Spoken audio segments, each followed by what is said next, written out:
Assalamualaikum and good evening, Agenda Awani. Tonight we are going to give special attention to what's happening now in Palestine and Gaza.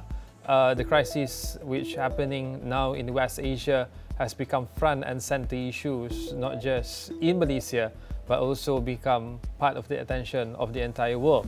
Online right now, we have Dr. Abdullah Waleed, member of Palestine Council of International Relations. We would like to begin with to get a little bit of updates what is happening now in Gaza, especially now the reporting is all about the attacks, the diabolical attack by Israeli forces to not just in Palestine, not just in Gaza and West Bank, but also in Lebanon and Syria, as well as the intervention by Iran. I want to begin with just to get a clearer picture what is happening now in Palestine. Dr. Abdullah, can you give us a little bit of update, Doctor? Sure, Akhi. Jazakumullah khair for inviting me here, and my salams to you, to our brothers and sisters in Malaysia. Today we are talking about 3,600 days of genocide, continuous genocide.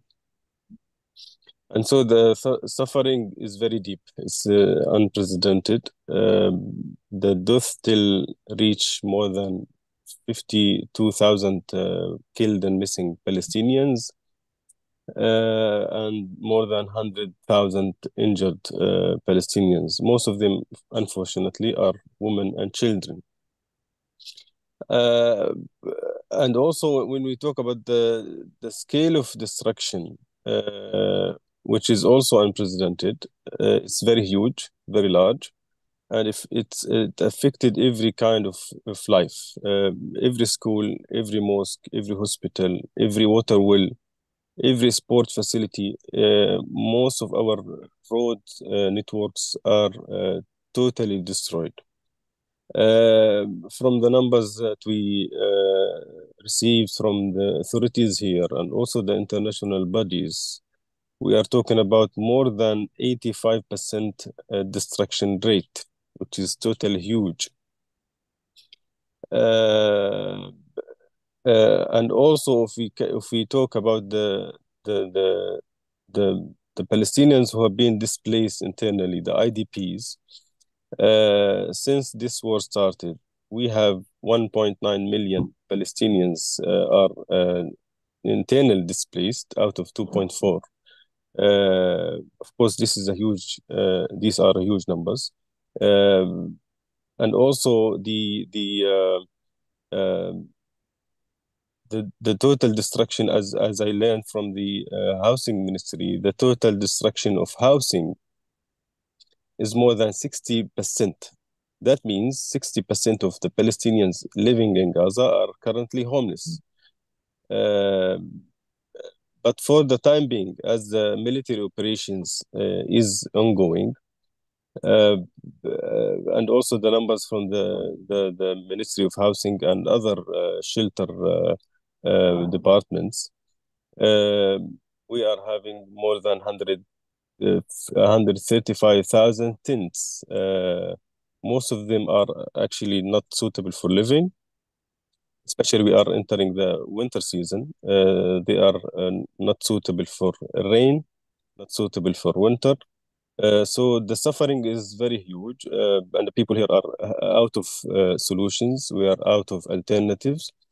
In fact, if you talk to any international body, and maybe Brother Abu Aish can elaborate more, they have no solutions and no clues on how to help the people here in Palestine, in Gaza.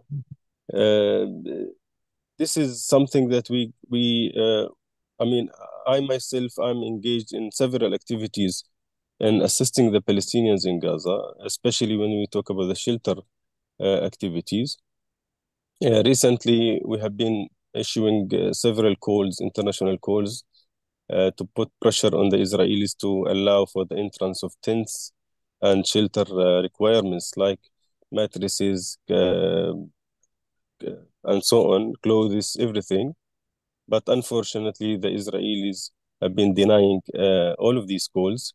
And also the other, requirements like food, medicine, and other supplies. They are allowing very minimum stocks before the Rafah operation, before closing the Rafah borders. We used to receive around 200 trucks every day of aid. Currently, we only receive 10 to 20 trucks only. So you can imagine how much is the suffering in Gaza. Of course, in south and the north of Gaza, it's same suffering, same complications. In south, in north of Gaza, as everybody knows and following on the news, they are also facing the starvation. They don't have enough food since several months. Unfortunately, still the siege on north of Gaza being imposed by the Israelis. So the situation is totally disaster, and this is something we really need to bring up on our media and to talk to lots of parties and countries, and people need to know about it to put more pressure on the Israelis. To expand more about what you just said just now, from 200 trucks, now only 20 trucks that's coming in to Gaza, and you say that we've been asking for international community to put more pressure on Israel. How do you see that works? Is there any small wins for Gaza now, apart from what's happening in the United Nations, more votes for resolution, which is pro for Israel, pro for Palestine, but we cannot see any meaningful action that being taken now. So on that, what is your comment? Yes, as I said, the international opinion and international support is more toward the Palestinians, and this is very historical moment where we see a huge support, especially from the United Nations General Assembly on the last election vote. On the last vote for the decision for the favor of Palestine has been very clear how much the United Nations are supporting the Palestinian right and as against actually the occupation. But unfortunately, injustice is always taking place with the Israelis because basically they are above the law. And the superpower, the United States, is still supporting the Israelis politically, militarily, and economic, and so on. So the Israelis feel their hands are free. They still feel that they don't have enough pressure to stop such policies against the Palestinians, to stop the genocide that is everybody is witnessing live on their screens, and we received many foreigners and many United Nations officials in Gaza, and everybody witnessed, and we have lots of reports saying that this is a total genocide. But as I said, the Israelis still feel that their hands are free. They can do whatever they wanted to do. Their political leaders are speaking openly without any concerns about killing the Palestinians, treating them as animals, cutting aid and pushing them to surrender and so on. So this is something that the world really need to realize. It's time to stop this hypocrisy. This is the time to stop the Israeli killing machine. Palestinians, this is not the first round of war, of genocide. We are under occupation since more than 75 years. And this is maybe the most terrific and horrific war that we are facing currently in Gaza. But of course, we had the same experience before, on, of course, a lower scale, but we had the same killing before, the same atrocities before, in Gaza, in the West Bank, of course, outside in Lebanon, and so on. So this is a time actually to put an end for this. I mean, if I want to propose more on such issues, we really need to see something happening with the ICC, with International Justice of Court, International Court of Justice, and so on. We had a case brought by South Africa against Israel. It's very important step, of course, and it's a historical step, brave step by South Africa, and many countries have been also involved in such case. Uh, but still, we don't see concrete position and results from the International Court of Justice. Mhm. And also, we have another case against Netanyahu and the Israeli leaders in the International Criminal Court. But still, they are silent until now, even though we have many genocides happening before and after the case, but still they are silent about it. So we really need to take some measures and to push forward for such a legal track to take its own influence on the Israeli side to put the pressure legally, and they can do, of course, important role in such track. Let's talk more about Palestinian. At the beginning, Doctor, you mentioned about 60% of houses in Gaza is totally demolished. It is no longer safe for Palestinian to be at their own home. Now, currently, most of Palestinians live at refugee camp. Can you give a little bit more clearer picture about day-to-day life of Palestinian in Gaza, since there is no more home, since there are no more safe building for Palestinians? So from day to day, what's happening in Palestinian life? Does Palestinian now moving from one places to another places on daily basis in order for them to be safe out of range from Israel's attack? Okay. So as everybody knows, the Gaza Strip is a very small area. We have 2.4 million people here in Gaza. After this military operations that is still going on, the safe zone that is claimed by the Israelis, they call it a humanitarian zone, is only 11% of the whole Gaza Strip. Mm-hmm. And you can imagine how much it's very difficult to put almost 1.9 million people on 11% of the land. This land that is called the humanitarian safe area is actually lack of infrastructure. It's almost like a desert. It's only sand. There is no infrastructure, no houses, no schools, no hospitals, no roads, no water sources, and so on. So you can imagine how much is difficult for 1.9 million people to live for months in such an area without any resource. That is to say that the borders are also restricted by the Israelis. We don't. They allow food, for example, but they don't allow shelter requirements. They still don't allow any kind of materials for construction. So it's very difficult for people to accommodate themselves. Now, as I said, there are 60% are totally destroyed, but there are another 30% of houses are partially destroyed. And these are not also suitable for living because we are with the winter season already started, and it's not suitable for people to live in because they still need to repair and reconstruct their houses. So we are talking about 90% of the people in Gaza are actually homeless. Now, where are they now? They actually are living in tents. I'm living in a tent, me and my father, and also our relatives. We are living in a tent. It's totally difficult for people who used to live in a proper house. We had a very nice big house. I mean, myself, my family. We had a big land. We had our own resources. Suddenly, to live in a tent, so you need to figure out everything. I mean, you need to find the furniture, the mattresses, the clothes. You need to figure out where you are going to bring the water from, electricity, the bathroom, the kitchen, everything. You need to settle yourself. So this is it's very difficult day-to-day challenges.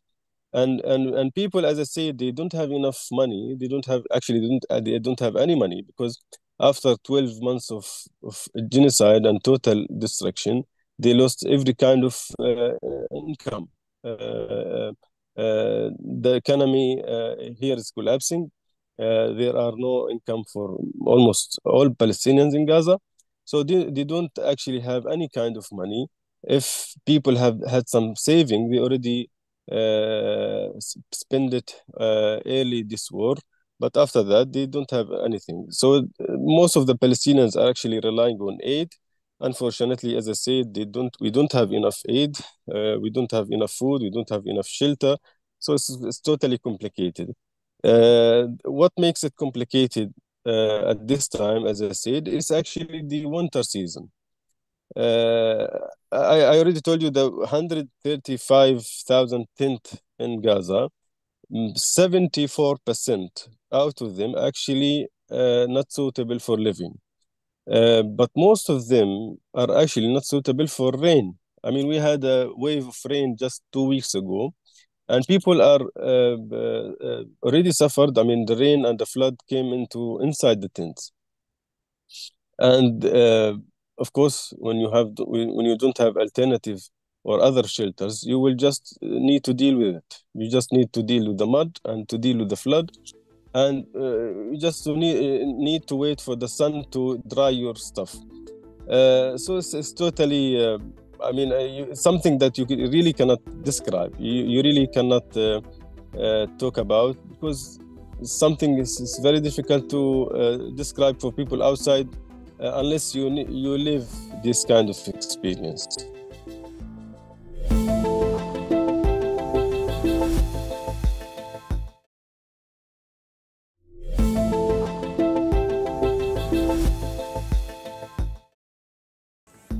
Even I try to imagine the way you describe what's happening now in Gaza, but as you said, Doctor, it's very difficult to imagine almost 2 million people living in only 11% of the land out of the entire Gaza. Even the Gaza itself, as you mentioned, Doctor, is so small now, it cramped up into a very small humanitarian zone provided.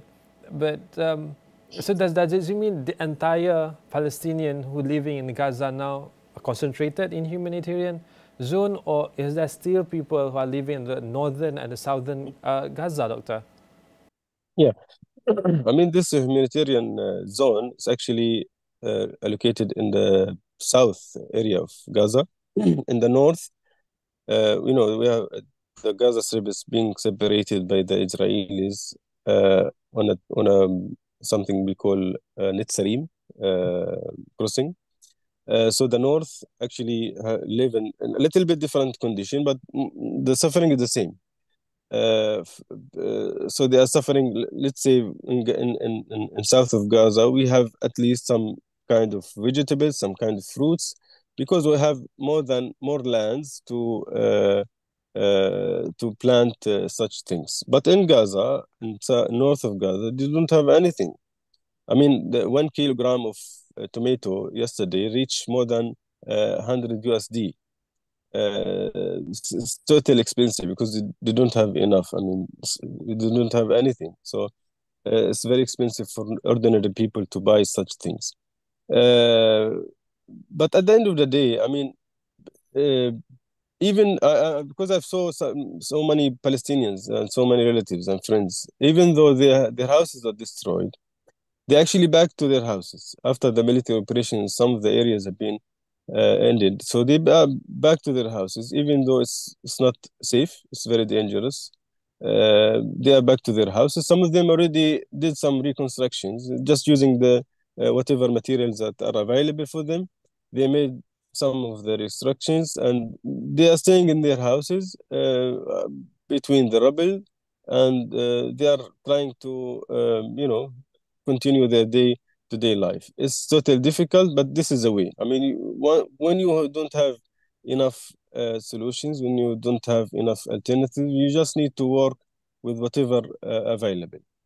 Doctor, it's maybe easy for me to say this, but we really need the support, and as you mentioned earlier, more pressure on Israel, so that at least humanitarian aid can come in Gaza. Last time when crisis fell on Syria, Malaysia have done so much in order for us to send humanitarian aid. And it's easy for us actually to send humanitarian aid to Syria last time. But now Gaza is under siege by Israel, and it's almost impossible, as mentioned just now, from 200 trucks down only 20 trucks, and winter is coming. It might be easy for me to ask this, but I think it's important for us to also understand how can the global community help, Doctor? Okay, so as I said, this is not, I mean, this conflict is not a modern conflict. This has been 78 years of killing and genocide and siege and suffering for the Palestinians. So we had experience before. Gaza has been under siege since 17 years. And we have been calling Malaysia, we made lots of activities, protests, and we have lots of NGOs who are aware of the situations. Gaza is, I mean, we have been living in such a complicated situation for more than 17 years. We had almost the same lack of medicine, the same lack of food since many years. So this is not a new policies or procedures by the Israelis. So when we talk about how we can end such suffering, of course, we need to work on the long term. We need to keep on pressuring the Israelis. We need to fight the narrative. We need to bring more people on board to help the Palestinians to show their solidarity. We need to change the public opinion. On the public opinion activities, of course, you have a very wide scale of options and alternatives on social media, on the streets, on the ordinary people. You can work, I mean, on the advocacy activity, you can do everything. But also on the pressure on the Israelis, you can, I mean, the governments have some authority to pressure the Israelis. And at least on the United Nations platforms, you can do something. I mean, Malaysia has been doing, they did a great work with other three countries when they pushed for a resolution to condemn the Israeli settlements, which issued the resolution, I think the number of 2334, I think. Which condemned the settlements, and it called it an illegal settlement. So this is something that makes difference on the long run. It changes the narrative, changes the global perception. But currently, as suffering is still going on and the killing is still going on, we really need to take some concrete steps. Of course, you can, I mean, the only borders that we can utilize to bring in aid and other stuff is actually Rafah crossing. Rafah is between Gaza and Egypt. So you can have some of the pressure with the Egyptian side to find a way or a solution to take more concrete step against the Israeli position, occupying the Philadelphia side to try to bring some aid. I mean, to bring back the mechanism that being used before to bring the aid through the international organization. Of course, we need to work on the, I mean, I'm following up the BDS movement activities, and I'm telling you, the Israelis are feeling afraid of such activities because they can feel the pressure. When countries, nations put sanctions on Israel, I mean, when they put sanctions on the trade, on the military, on the academic, on the political and diplomatic sanctions, they can feel the pressure. They feel that they really need to change their policies. This is something had made a fruitful outcome on the last couple of years. We really need to increase such activities and to have more countries on board. A couple of months ago, several countries have recognized the state of Palestine, like Norway, Ireland, and others. And many countries have been talking about BDS and putting sanctions, like Turkey, they have cut some trade between them and Israel. So this is very important activities. This is very important positions that it also can make a difference through the Israeli. I mean, they can change some of their policies, at least on the long run. just to put some more context on what Doctor just mentioned just now, among others, United Kingdom has already cut some of their military export to Israel, and I think that's one of the little big wins that we have. And maybe finally, Doctor, what are your message to the world after 1 year of genocide from Israel against Palestine, especially in Gaza? And what do you hope will happen for the next 1 year, Doctor? Well, our message to the world that Palestinians will always fight for the freedom. We have been steadfast and consistent about it. We have sacrificed everything, almost everything. Our lives, our houses, our families, and our economy, our jobs, everything. But we still on the same track. We will never surrender. This is a fight for our land. We don't fight over something that is, for something that is valuable. We fight over something that is very important to us. It's our land, it's our country, it's our homeland. So this fight will continue, of course. And I believe we are more